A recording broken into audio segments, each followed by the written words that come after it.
Gentlemen, welcome to Fight Club.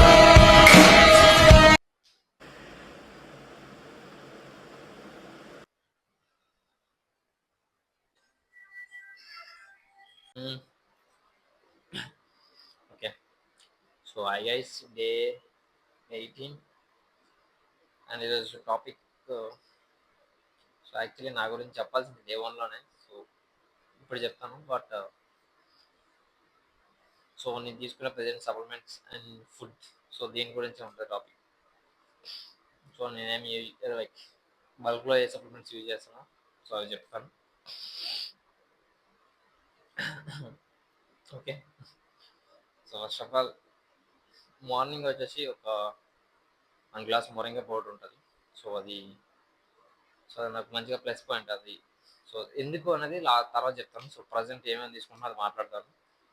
So first of all morning అయితే moringa water తాగుతాను. So next ఒక 5 whole eggs తీసుకొని fry చేసుకొని, ఇంకా ఓట్స్ ఉంటే ఓట్స్, ఆర్ ఎల్స్ ఇంకేదైనా ఫుడ్ ఉంటే ఫుడ్ తీసుకుంటాను. సో కాంబో ఏదో ఒకటి ఉంటుంది యాడ్ చేస్తాను. సో మ్యాక్స్ ఒక 90% ఓట్సే ఉంటాయి.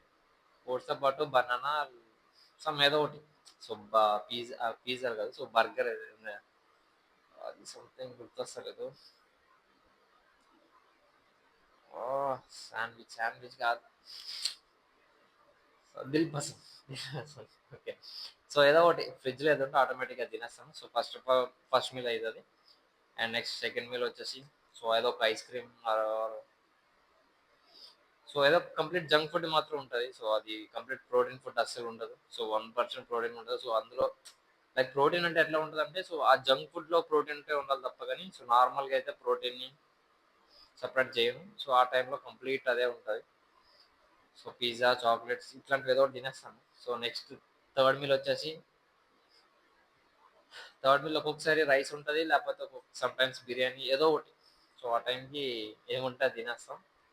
అండ్ నెక్స్ట్ ఫోర్త్ మీల్ అంటే థర్డ్ మీల్ అయిన తర్వాత వర్కౌట్ సెక్షన్కి వస్తాను. సో వర్కౌట్ అయిన తర్వాత మళ్ళీ అగైన్ ఫోర్త్ మీల్లో ఇంటికి ప్రోటీన్ కంప్లీట్ చేసిన తర్వాత ఆ రైస్ ఉంటే రైస్ చికెన్ ఉంటుంది. మ్యాక్స్ 90% రైస్ చికెన్ ఉంటుంది. సాటర్డే మండే మీకు ఎట్లా తెలిసిందే, సాటర్డే మండే చికెన్ ఏమి ఉండదు. అండ్ మిగతా రిమైనింగ్ 5 days చికెన్ రైస్ ఉంటుంది. And next fifth meal again ఏదో ఒక జంక్ ఫుడే ఉంటుంది. లైక్ బయట ఏదో ఒకటి ఉంటే బయట అదే, లైక్ పునుకులైనా లేకపోతే బజ్జీ అయినా, లైక్ ఒకసారి బర్గర్ ఉంటే బర్గర్, పిజ్జా ఉంటే పిజ్జా. లైక్ ఇదే పిజ్జా బర్గరే తింటానని లేదు. సో ఆ టైంకి మనీ ఉంటే పిజ్జా బర్గర్ సైడ్ వెళ్తాను, లేదంటే రోడ్ సైడ్ ఏ ఫుడ్ అంటే ఆ ఫుడ్ తినేస్తాను. చాట్ అయినా లైక్ ఎనీథింగ్ ఏదో ఫుడ్ తినేస్తాను. అండ్ నెక్స్ట్ ఒక సో ఫిఫ్త్ మీల్కి ఒక గ్యాప్ ఉంటుంది బాగా ఎక్కువే. సో ఆ టైంలో కూడా స్నాక్స్ స్వీట్స్ ఉంటాయి, ఆ స్వీట్స్ ఏదో ఒకటి తినేస్తాను. అండ్ నెక్స్ట్ సిక్స్త్ మీల్కి వచ్చేసరికి మాత్రం మేజర్గా అయితే సో రైస్ అండ్ చికెన్, ఇంట్లో కర్రీ ఏది ఉంటుంది. సో కార్డ్ కూడా యాడ్ చేస్తాను. సో కర్డ్తో తినేసిన తర్వాత ఒక 40 to 1 hour వాక్ అయితే ఉంటుంది మంది.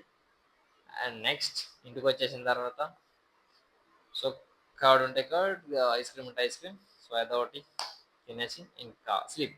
ఇదే ఇదే మన లైఫ్లో రొటీన్ జరిగేది. ఓకే. సో ఎందుకు ఇంత ఫుడ్ అంటే తప్పదు, తినాలి. బల్క్ అంటే చెప్తున్నా కదా, సో నార్మల్ కూడా బల్క్ అవ్వచ్చు. బట్ నాకు ఫుడ్ చెప్తున్నా కదా, ఫుడ్ అంటే కొంచెం తింటాను, ఎక్స్ట్రీమ్గా తింటాను. సో దానివల్ల నాకు కూడా కొంచెం వర్కౌట్స్ కూడా మంచిగా చేయాలనిపిస్తుంది అని చెప్పేసి ఫుడ్ ఎక్స్ట్రీమ్గా తీసుకుంటాను. అండ్ కార్డియో కూడా నేను చేస్తాను కాబట్టి, సో కార్డియో అనేది కంప్లీట్ ఫ్యాట్ బర్నింగ్కి మాత్రం నేను చేసేలేదు. నేను హార్ట్కి ప్రాపర్గా వర్క్ అవ్వడానికి మాత్రమే కార్డియో ఉంటుంది. సో అందుకంటే సో మీ కార్డియో గురించి చెప్పాను ఒక డేలో. సో అది చూస్తే ఇంకా మీకు అర్థమవుతుంది సో కార్డియో ఎందుకు చేస్తాను అది. ఓకే. సో కార్డియో అనేది మ్యాండేటరీ, అది బల్క్ అయినా కట్ అయినా కార్డియో అనేది కన్ఫర్మ్ చేస్తాను. సో అది మెయిన్ రీజన్. ఇంకా సో మొరింగా పౌడర్ వచ్చేసి అది కంప్లీట్ ఒక మజిల్ మంచిగా గ్రోత్ అవుతుంది. లైక్ టెస్టోస్టెరాన్ లెవెల్స్ అనేవి కొంచెం మరీ అంత స్పైక్ అయిపోయి బూస్ట్ అయిపోవు కానీ, సో బ్యాలెన్సింగ్గా ఇంప్రూవ్మెంట్ అయితే మాత్రం జరుగుతుంది. అండ్ దానివల్ల మనకి స్ట్రెంత్ కూడా మంచిగా ఇంప్రూవ్ అవుతుంది. సో నీకు స్ట్రెంత్ ఇంప్రూవ్ అవ్వాలంటే నీ బాడీలో టెస్టోస్టెరాన్ లెవెల్స్ అనేవి కొంచెం ఇంక్రీజ్ అయ్యి ఉండాలి. నువ్వు ఎప్పుడు పడితే లైక్ స్ట్రెంత్ ట్రైనింగ్ చేస్తా అంటే bench press, squats, like bench press, dead lift and shoulder press ఇట్లాంటి హెవీ వర్కౌట్స్ ఉంటాయి కదా, సో స్ట్రెంత్ కోసం. సో ఆ టైంలో మీరు, సో మీకు అర్థమవుతుంది. సో టెస్టోస్టెరాన్ లెవెల్స్ అనేవి మంచిగా ఉండాలి, అట్లా ఉంటేనే మీకు మంచిగా పుష్ అవుతుంది అండ్ మీకు కూడా మంచిగా వర్కౌట్ చేయాలనిపిస్తుంది. సో ఎక్కడ పడితే అక్కడ వేస్ట్ చేయకండి. సో ఓకే, సో అది మీరు ఎంత కంట్రోల్లో ఉంచుకుంటే అది మీకు అంత ప్లస్ పాయింట్ అది స్ట్రెంత్ ట్రైనింగ్ చేసేటప్పుడు. సో టెస్టోస్టెరాన్ లెవెల్స్ అనేవి ఈక్వల్గా ఉంటేనే మజిల్ కూడా మంచిగా గ్రోత్ ఉంటుంది. సో మజిల్ గ్రోత్ అవ్వాలంటే టెస్టోస్టెరాన్ లెవెల్స్ అనేవి బ్యాలెన్సింగ్గా ఉండాలి. సో అందుకోసం ఫుడ్ అనేది పర్ఫెక్ట్గా బ్యాలెన్స్ చేసుకోవాలి. సో ఫుడ్ బ్యాలెన్సింగ్ లేకపోతే మాత్రం మజిల్ గ్రోత్ అనేది కొంచెం అన్బ్యాలెన్సింగ్ అవుతుంది. ఓకే, సో దానికోసం మొరింగా పౌడర్ అయితే యూజ్ చేస్తాను, అంతకుమించి ఇంకేం లేదు అందులో. సో బోన్స్ కూడా కొంచెం మంచిగా, సో బాడీ పెయిన్స్ అయినా అంత త్వరగా ఉండదు అనిపిస్తుంది అంతే, అంతకుమించి ఇంకేం ఉండదు. ఇంకా ఇంకేం లేదు. సో ప్రమోషన్స్ ఈ టీషర్ట్ వేసుకుంటున్నా అని చెప్పేసి ప్రమోషన్స్ ఏమనుకోకండి, జస్ట్ ఇంట్లో. నాకు ఎక్కువ కాటన్ అంటే ఇష్టం, బట్ ఈరోజు అన్ని వాషింగ్ మిషన్ అయిన వల్ల ఏం లైక్ ఇది వేసుకోవాల్సి వచ్చింది. కానీ సో నాకైతే ఇట్లాంటివి ఇదిగా నచ్చవు. సో బట్ ఇది సమ్మర్ సెక్షన్ కాబట్టి ఇంకా అయ్యేది తప్పదు. సో ఇది లోగో ఉందని చెప్పేసి బ్రాండ్ ప్రమోషన్ అనుకోవద్దు. ఓకే, సో బ్రాండ్ ప్రమోషన్స్ వచ్చినాయి కానీ సో చేసే మైండ్ సెట్ లేదు. ఓకే, సో ఇంకేం లేదు టాపిక్. సో ఇంతే, ఫుడ్ అయితే మాత్రం ఎక్స్ట్రీమ్గా తినండి బల్క్లో. ఫస్ట్ ఆఫ్ ఆల్ మీకు అది ప్లస్ అవుతుంది. సో సప్లిమెంట్స్ అనేవి సెకండరీ. సో సప్లిమెంట్స్ వచ్చేసి క్రియేటిన్ తీసుకుంటున్నాను and fish oil, moringa powder, whey protein. So ఇవే ఉంటాయి, ఇంకా అంతకుమించి ఏముంటావు. సో ఒకవేళ ప్రీ వర్కౌట్ అనేది ఇప్పుడు ప్రజెంట్ అయితే ప్రీ వర్కౌట్ నాకు అంత అవసరం లేదు, ఎందుకంటే నేను ప్రీవియస్ చేసిన బల్క్లో వెయిట్స్ ని ఫస్ట్ ఆఫ్ ఆల్ నా ఓన్ స్ట్రెంత్ నేను క్రాస్ చేయాలి. క్రాస్ చేసిన తర్వాత అప్పుడు పిఆర్ బ్రేక్ అవ్వలేకపోతే మాత్రమే క్రియేటిన్ కాదు, సారీ, ప్రీ వర్కౌట్ని యూజ్ చేస్తాను. అది మ్యాక్స్ ఒక 50 days ప్లస్ అయితే ఉంటుంది. సో ఇప్పుడు 18 days ఉన్నది. సో ఇంకా బోల్డ్ ఇంకా ఆల్మోస్ట్ 1 month ఉంటుంది మనకి. ఓకే, సో ప్రీ వర్కౌట్ అయితే చెప్తున్నాను కదా, మీరు కంట్రోల్లో లేనప్పుడు అండ్ మీ పిఆర్ బ్రేక్ అవ్వాలని టైంలో మాత్రమే ప్రీ వర్కౌట్ తీసుకోండి. డైలీ ప్రీ వర్కౌట్ తీసుకున్నది మాత్రం వేస్ట్ అవుతుంది. సో నీకు పైసలు వేస్ట్ అవుతుంది, నీ బ్లడ్ కూడా కొంచెం, సో అంతగా దాని గురించి ఇంకేముండదు కానీ, సో అంతగా ఉండదు, బాగోదు అంతే, ఇంకేం లేదు. సో ఎప్పుడు పిఆర్ బ్రేక్ అవ్వాలని టైంలోనే pre workout. Okay, so real food అయితే గట్టిగా తినండి, అది ప్లస్ అవుతుంది.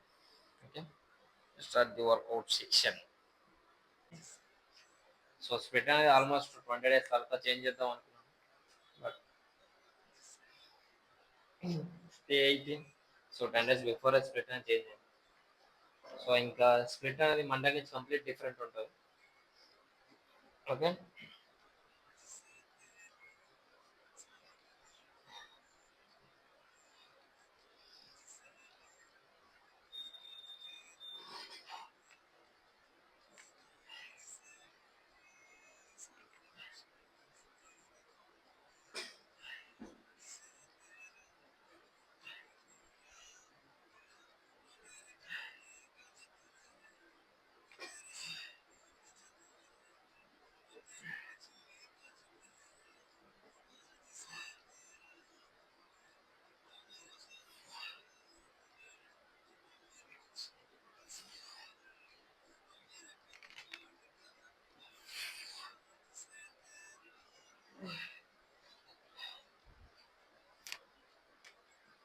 Okay, one more.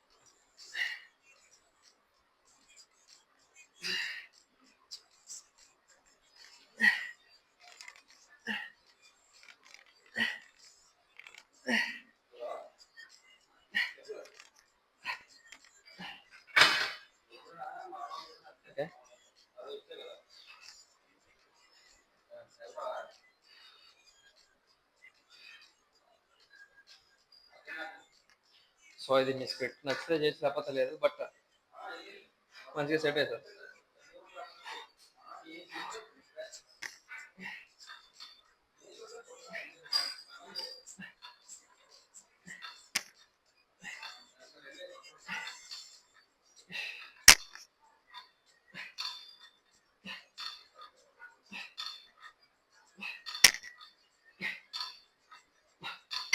Price of involvement అనేది తక్కువ ఉండదు.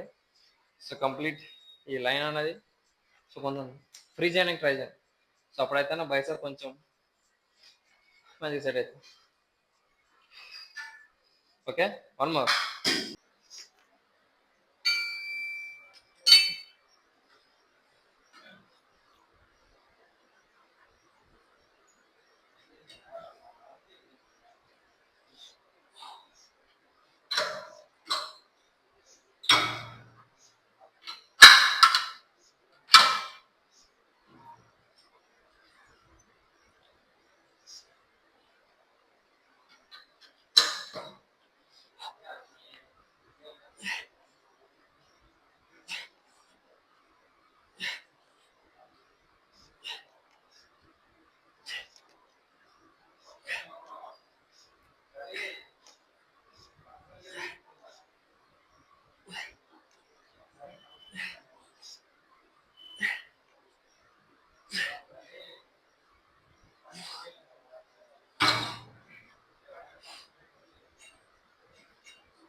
Okay, finally day 18.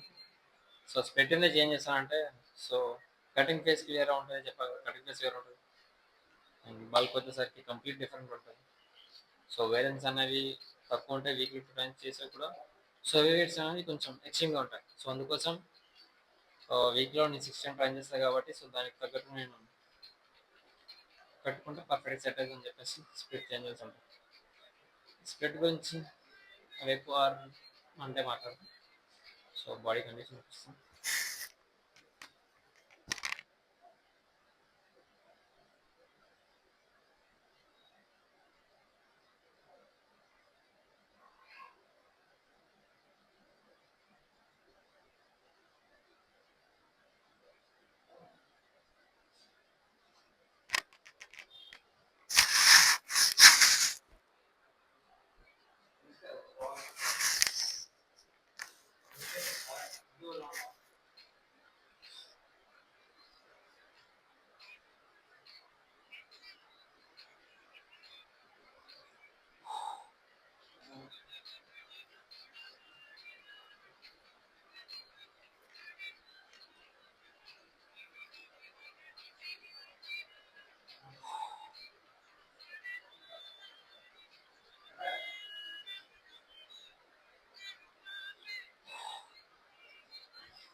బట్ కొంచెం పర్లేదు.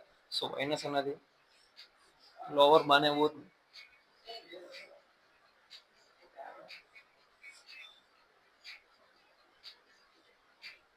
ఓకే,